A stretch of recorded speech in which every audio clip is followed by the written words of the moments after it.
E3 is right around the corner, Ghost doesn't actually have a new engine, and Fuse hits the consoles. This is your weekly shooter news. Hey guys, my name is Crazy Penguin, and it's the calm before the storm. With E3 right around the corner, there really isn't much in the way of shooter news for this week. So let's quickly cover what we got. First up, Fuse launched this last Tuesday. It's by the guys who made Ratchet & Clank, and it's not on the PC, which I find annoying. But they've only ever done console games in the past, so there's that. I really like the concept of a co-op first title. The Xenotech weaponry and the special abilities are really neat, and the leap mechanic is nice too. It allows me to swap to other members of the party and use whatever I feel like to tackle a situation that I'm dealt with. It's a shame that it's getting universally mediocre scores across the board. I'm not sure what happened in the development process, but the game has lost a lot of character before it was released.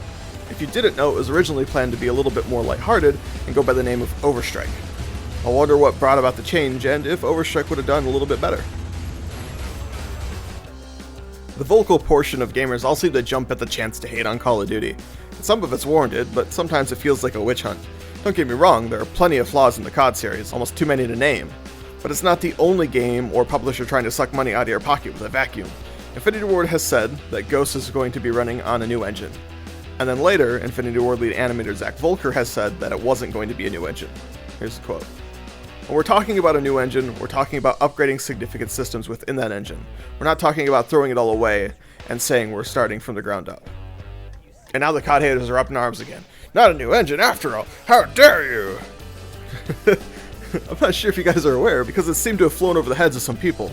But it's actually a bad thing to start from scratch and build a brand new engine. It takes years. It's the foundation of your game, and it takes a huge amount of time to develop. It handles everything from collision detection, graphics, sound, AI, networking, memory management.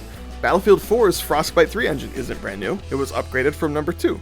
Crysis's CryEngine 3 isn't brand new either. Fact is, 90% of game engines aren't new. They're built from previous tech because it's simply easier and costs less.